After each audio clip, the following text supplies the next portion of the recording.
So the power of one, how individual actions fuel climate solutions, will be moderated by CLEO's own CEO, Yoca Arditi Rocha, and our speakers will be Andrew Otazo, CEO of ARO Communications, and Sarahi Perez, Vice Chair of the Climate Resilience Committee, City of Miami.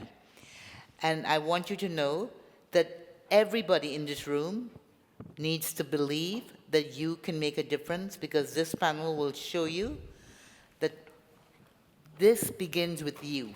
So without further ado, may I have Yoca, Sarahi, and Andrew up to the stage.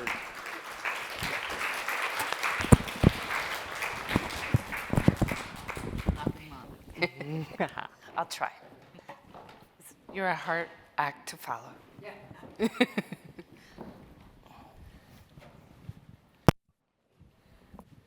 Hello. Can you hear me? Yeah. 1, 2, 3, testing? Yeah. Okay. What a great group. All right. Well, I am very excited to be here. I'm grateful. And at the same time, I'm going to acknowledge that I'm a little bit nervous. I feel like this is family. I know a lot of you. But I had a recent conversation that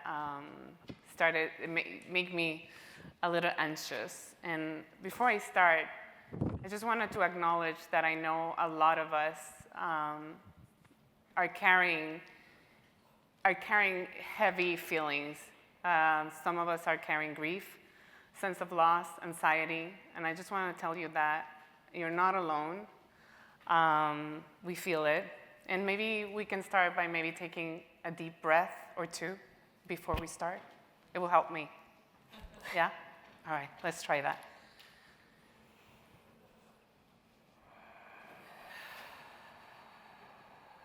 That's one.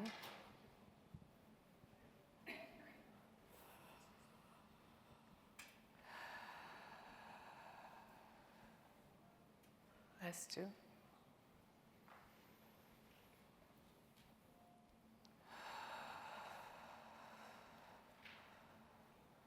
That's three. Thank you. I needed that.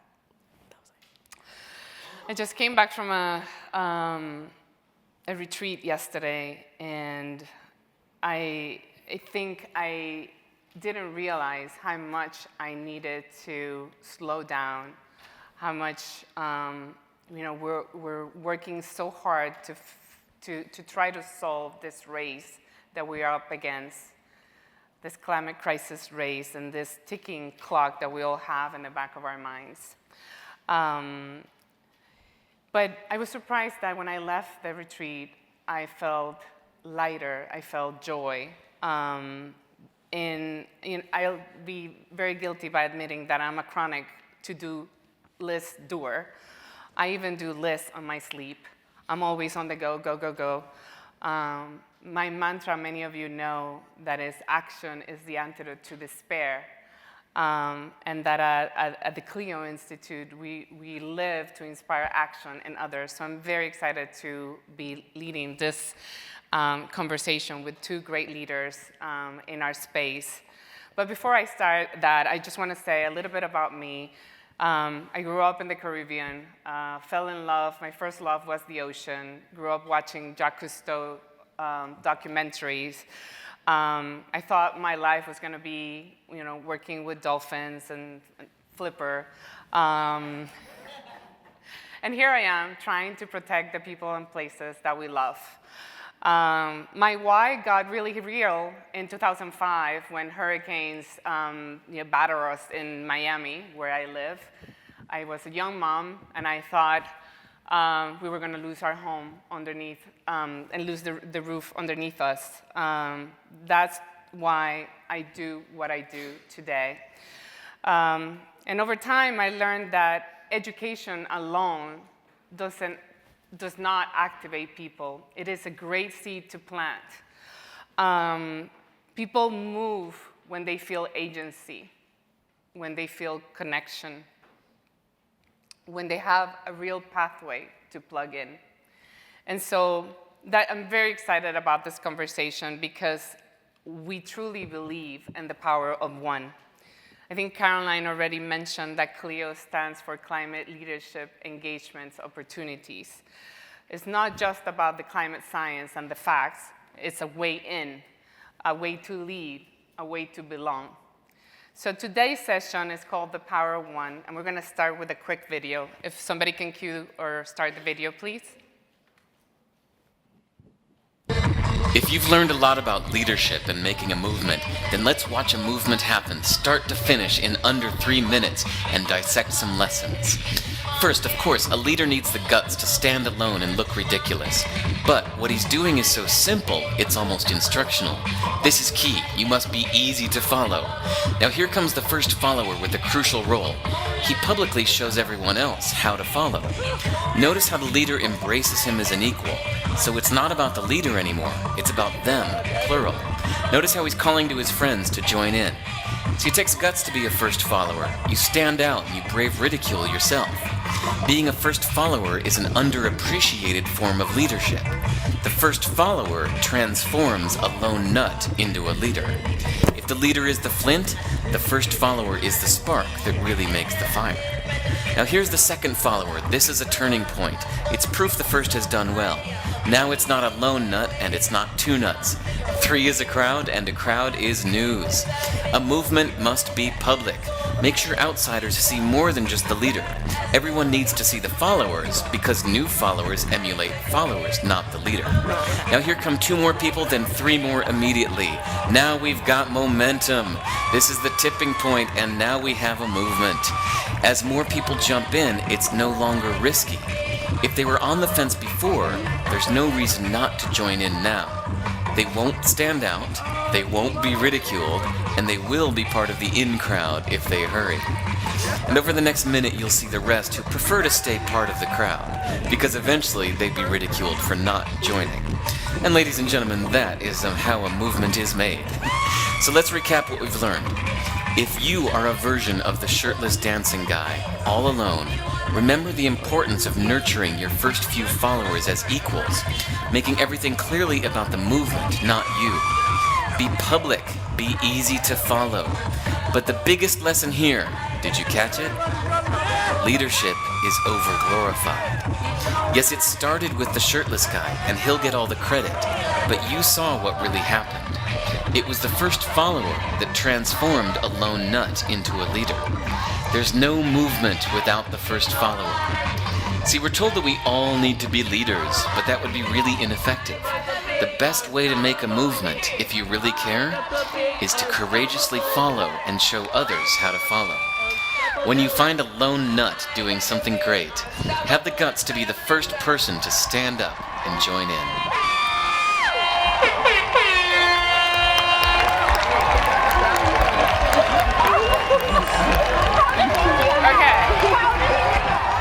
All right, so now we're all gonna dance and see who's brave and gonna follow us. No, I'm kidding. So you saw that this is not just about one person. It's the power of taking that first step, the decision to go first, because that's how one becomes many. It starts when someone follows. The first follower turns one person, then 2, then we're many. It's momentum, it's community. And that's what we're going to explore here today. How one step becomes collective power and how we sustain it to make it happen. So, without further ado, I'd like to introduce our fellow panelists are going to introduce themselves because they're going to do a better job at it than me. So I am very, very grateful to be joined by 2 incredible leaders of our community. So please welcome Andrew Otazo and Sarahi Perez with a great welcome. Hello. Thank you both for being here. So excited. We've been looking forward to this conversation. But I want to let you know how we're going to do it. They're both going to share their stories for about 3 to 4 minutes. And then we're going to have a few questions. And then we're going to do, we want to make sure that we go to Q&A. We really love to engage in a true, robust conversation. So I invite you all to participate. Right? Ready? Yeah. Okay. Andrew, let's start with you. You're right next to me. So why don't you take us on the moment that you decided to do something about you know, you really deeply care about. What was that turning point? Sure. So for a little bit of background on myself, I'm Andrew Otazo. I was born and raised in Miami. I've done entirely too many things. I worked at the U.S. State Department. I was the assistant to a Mexican president, Felipe Calderón. I worked at the Harvard Business School as a research associate. I was the executive director of the Cuba Study Group, which is an advocacy organization. I worked in several public relations agencies, and now I have my own environmental public relations and marketing agency, and I wrote a book called Miami Creation Myth. None of that matters. The reason I'm up here is because on my free time, I've removed 43,000 pounds of trash from South Florida's mangroves. Just like that. Thank you. I'm sorry, can you say that again? Sure.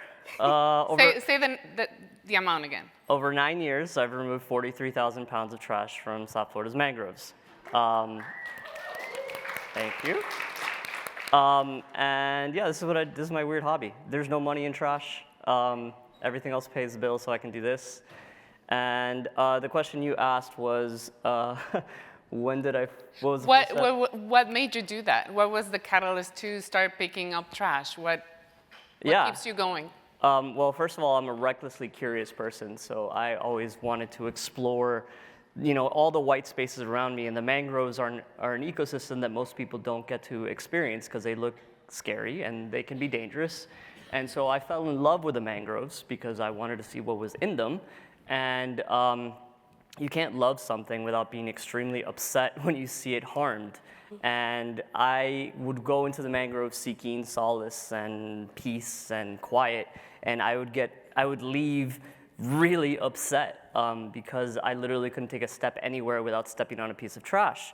And then 9 years ago, I'm the most stubborn person you've ever met, and I just decided it doesn't seem like anybody else is doing much about this, so I'm just going to start picking up trash, and that's it. That's what started it, and I've been at it ever since. Okay. I think you said we have something to watch, maybe? Sure, yeah, we have a video, don't we?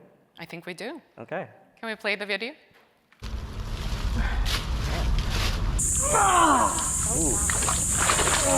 So much grunting.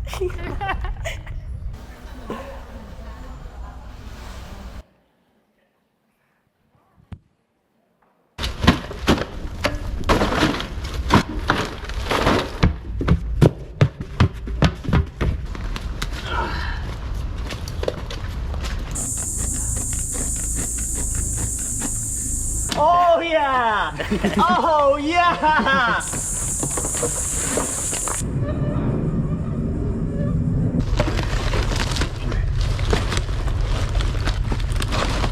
There's a hill in Miami. They want to see me in pain. Exactly. That's why I come out here. Yeah. You just want to see it first. They would have given you a show. That's me. That was so cool. I mean, talk about the power of one. Too much grunting. What has been the most unusual thing you have found in the mangrove? Love this question. All sorts of things. So, a quinceañera dress, a virtual reality headset, 1,000-pound tire Andy Chabasol helped me remove from the ocean a couple of weeks ago. But the weirdest thing I ever found was a bank robber. What? A bank robber. So, story time. I found this guy who was squatting in the mangroves, and I heard him first because he was blasting EDM into the swamp on 2 stand-up speakers, and that's kind of odd. So I walked up, to where his camp was, and I was like, that's not good. So he had a platform there, he had his tent, he had these 2 speakers, and he had literal tons of trash everywhere. So I went to Miami-Dade County, and I was like, hey, there's this guy there, you should go get him. They're like, all right, we'll go get him. And they didn't go get him. And we went through several cycles of me asking them to go get him, and they didn't. This guy got on a canoe and paddled from Key Biscayne across the port of Miami to Miami Beach, landed his canoe on the sand, without a mask, walked into the nearest bank, demanded money. The cashier gave him whatever they had. He went back to his canoe, paddled 8 miles back to Key Biscayne, and then the county was like, this is a problem. We need to go get him. And they sent in the SWAT team. Oh my God. And they wouldn't have had to do that If they listened to you. listened to me like 2 months previously. Is this a true story? This is 100% true. Oh my God. Okay.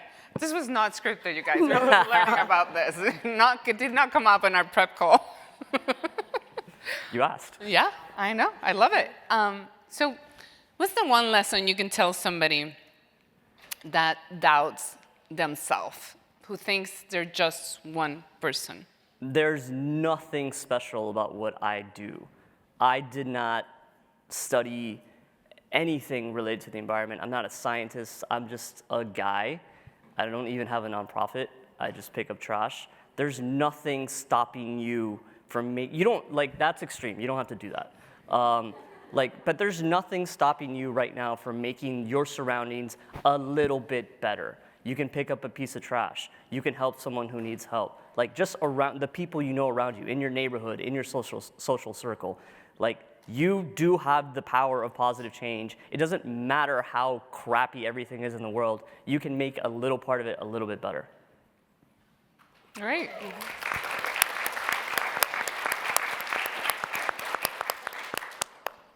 I think you also made some national headlines. Yeah. Want to tell about it? Sure. So I work in environmental communications. That's my mic. And sure, I'm making a local difference in my my surroundings in these mangrove forests, and that's great. But the whole point of that video that you just saw is that I'm using this as an opportunity to educate people about the greater systemic reasons why there's so much marine trash and why it's harming the environment and why they should care. This has been a 9-year-long public relations campaign that I've been on. It's not just about Andrew feels good because he picks up trash in the mangroves. And so I'm good at my job. So yeah, recently I was on the Washington Post, in CNN en Español, BBC Mundo, the Weather Channel, Runner's World, a bunch of other places. So yeah. And how did you start at this panel by saying you haven't done much? Well, no, I started by picking up one piece of trash. That's how you start. I mean, I didn't start, with a 1,000-pound tire I found on Virginia Key. I started on Bearcut Preserve in Key Biscayne with one piece of trash. That's it. All right, I think that deserves another round of applause, you guys.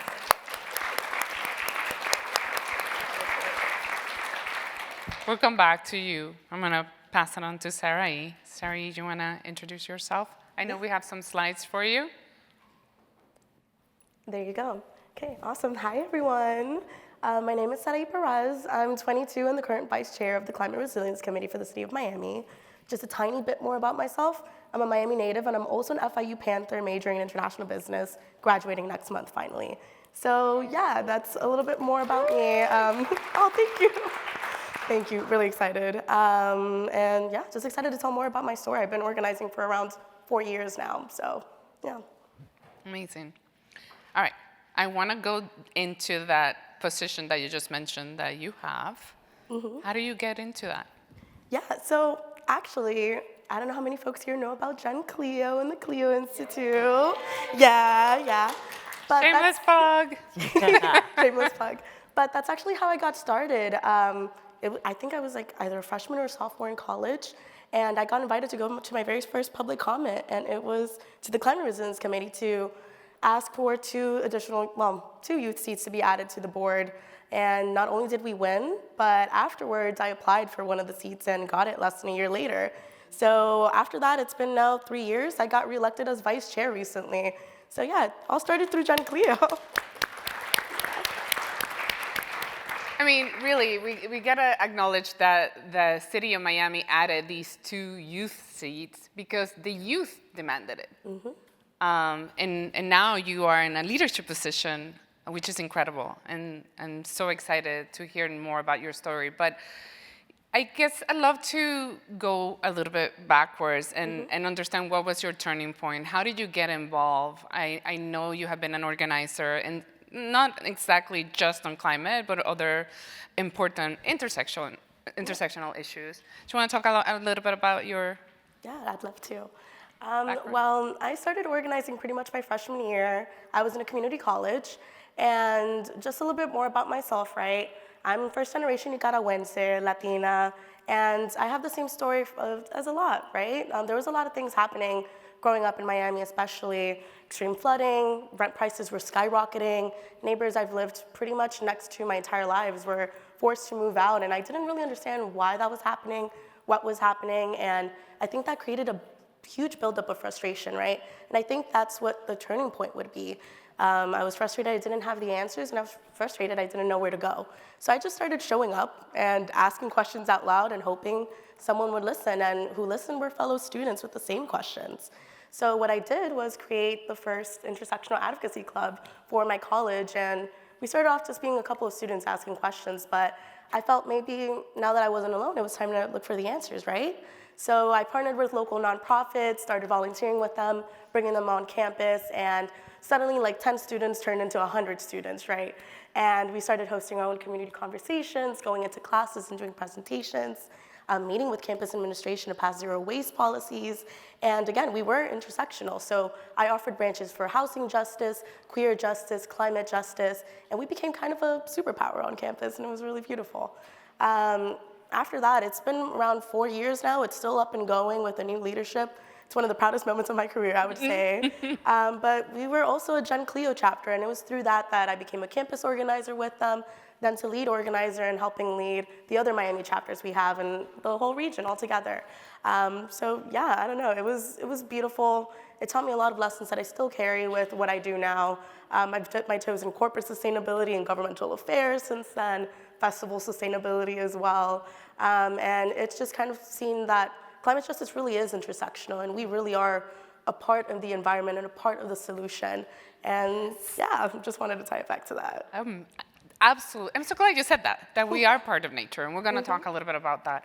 I guess I'd love to hear, do you have any stories or memorable wins or a moment that you can refer to that you can think of and said, you know, I made a difference? I mean, honestly, I had quite a bit of wins, which is awesome. First one would definitely be, stop. Definitely the first one would be the Climate Resilience Committee. Like, that was my first step into even civic advocacy altogether and public comment, and to see such a huge win like that and to be encouraged by my own community to even apply for that seat, that was incredible on its own. Other than that, I've been a part of so many like coalitions and creations that it's hard to really pinpoint a specific one. I think the fact that Queer Collective is still up and running after 4 years, and I don't really interact with them as much anymore, it shows that that one action created such a collective impact that it lives independently on its own now. Yeah, it's hard to think of specific ones. It's been 4 years, so I'm like thinking. But yeah, I think quick summary on those. Maybe you can talk about what has helped you keep going when things have been hard then. Okay. I've mentioned community a lot through this, but community looks different for everyone, right? So anytime things get hard, because in policy and in organizing, you will have setbacks eventually. I always ground myself in my family, in my friends, in local community leaders that are starting the work or continuing the work as well, teachers, role models. And with community, I found that they're not only my motivation as beginning, but also they're my strength in continuing. I would absolutely not be able to do this alone. And again, it started with one action, but it wouldn't have become a movement if others didn't join along and support me and me support them as well. Amazing. Andrew, what do you think is the biggest myth about activism or civic action that stops people on their tracks? And I think that people feel like they need to have some sort of credential that allows them to become activists, and that's absolute trash. You don't need to have a PhD.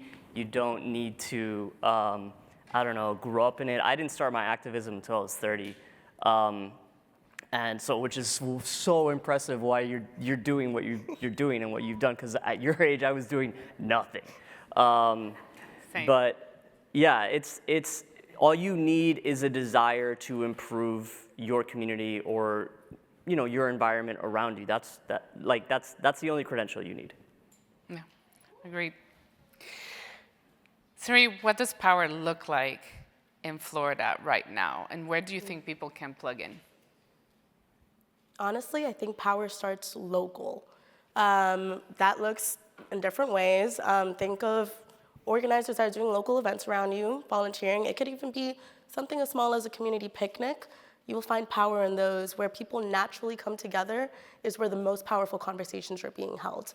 Other than that, it's your local municipal boards. Not a shameless plug to Climate Resilience Committee, but I love that we are seeing more residents come to our meetings and share their community concerns, because we wouldn't be able to make these recommendations to our city commission if it weren't for them having the courage to come to the microphone 2 minutes once a month and tell us what's going on in their own respective neighborhoods. So I think, yeah, we have a lot of power in Florida right now. Just see where locally you can plug in and you'll find a space there. Amazing. I'll ask this question for both of you. If you could give the audience a single first step, one piece of advice, what could it be? Oh, me? Oh, man. I would say, to come back to the theme of the panel, you don't need to wait for permission to start or begin. I think a lot of people my age, we feel really young and we don't feel like we're ready to step into the space. But it was because I did so that I was able to inspire others to join suit. And again, that wouldn't have happened if I didn't take that first step. It's kind of like the video mentioned. The first follower is just as much of a leader as everybody else that joined into the movement. So I would say that, and also for my professionals in the field, don't be afraid to bring fresh perspectives and bring youth into the conversation. If it wasn't for the leaders that encouraged me to join the conversation, I wouldn't be here today.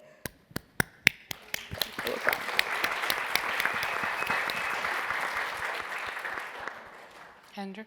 With any sort of activism, there's going to be highs and lows. Right now, I'm not feeling too great, but I've been around for a little bit, and my experience has been that the most effective activists are simply the ones who stick around.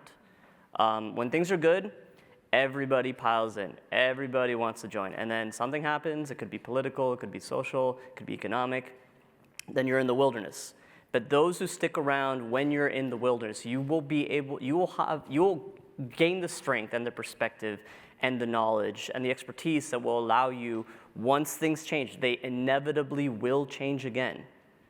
We're not going to be stuck at the nadir forever, to really take off and to really make a meaningful difference. So it's okay if things suck. And when they do, my instinct is to do direct action. So I can't do anything about, getting out of the Paris Climate Agreement, but I can pick up trash in a swamp, and nobody can stop me.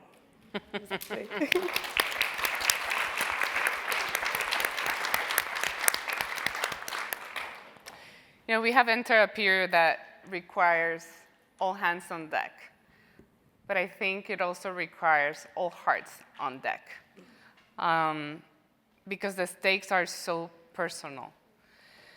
They touch what we love and what kind of ancestors we want to be, what kind of future we want to build. Because the pebbles of that future are being laid right now in rooms like this.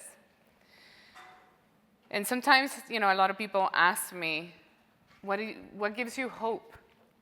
And there are a lot of things that give me hope. And Julia, I told you I'm going to show you your beautiful, beautiful, beautiful, beautiful magazine, and I've forgotten, but here we go. I have it here now. Because I got home last night and I found this beautiful magazine in my home. Because hope is an action. We have to be actively practicing it with our agency.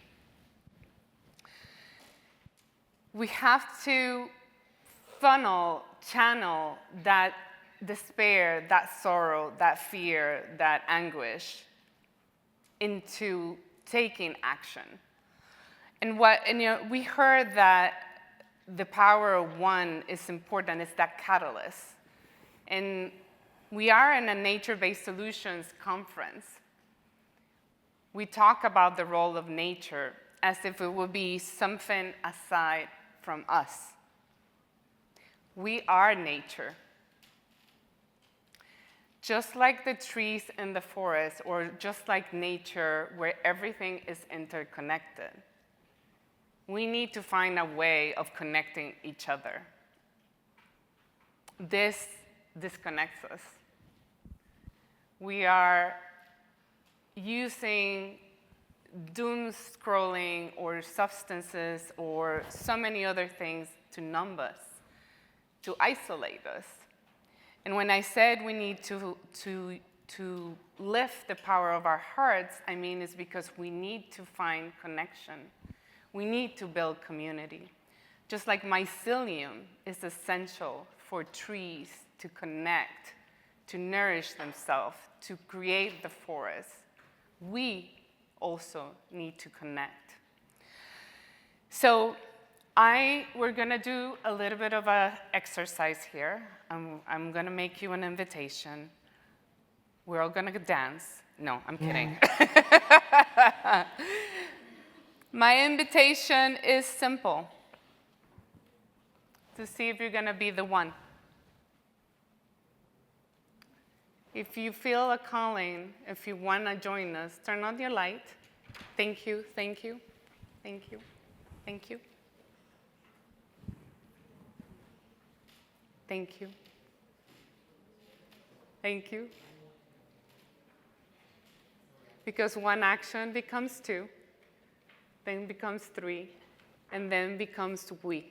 Turn around and look at us.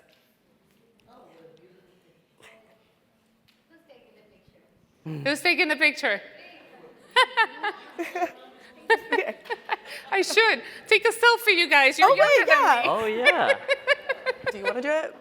Or do I? I'm going to do it. You'll do it. Yeah. Hold on. All right. This was unexpected, Oh, you guys. the Thank shadow. you for participating. Okay, Great cute. pose. Woohoo! That was so cute. That was so cute. That was so cute. All right. We all have to be the nodes of mycelium. Each and one of you have the power. And we need to grow into a mighty forest of action. Thank you so much.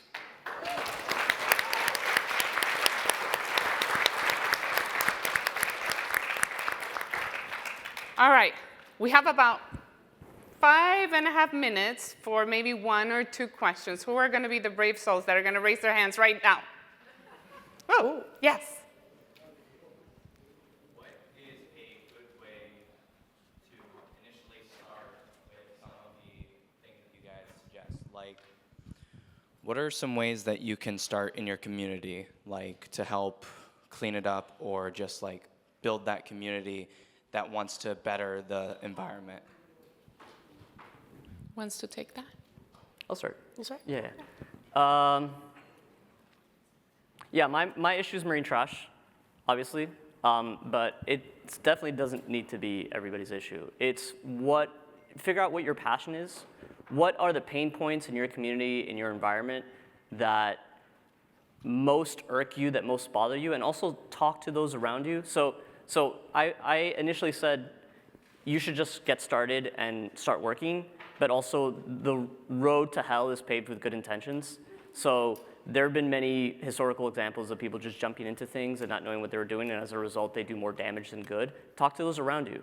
Doesn't matter how esoteric whatever thing you care about is, there are experts in that field who've been doing it for decades. And talk to them, and just talk to people in the community. What bothers them? What do they see around them? What's changing that is causing their lives to be worse? And from that, you can then figure out what you can do as an individual. Again, you don't have to move the world. You can start with a stone. What can you do bit by bit, piece by piece to make it better? Thank you.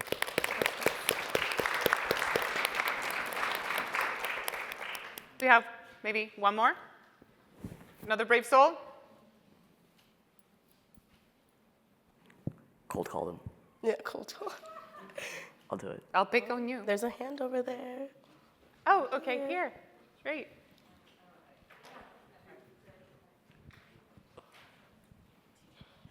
It's not so much a question. It's a little bit of an add-on to the last question. And there are so many incredible organizations that have opportunities for you to join in when you figure out what that passion is. I'm sitting with some of them right now in Keep Orlando Beautiful. They opened up opportunities for my students during spring break to go do cleanups. Yeah.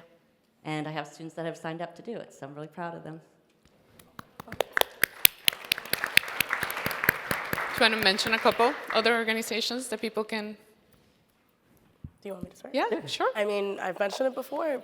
If you're a youth, get involved with CLEO. Genuinely, such a great platform that helped me in my career, and even as an individual, like I've had so much growth from that. Other than that, it really depends on your passions.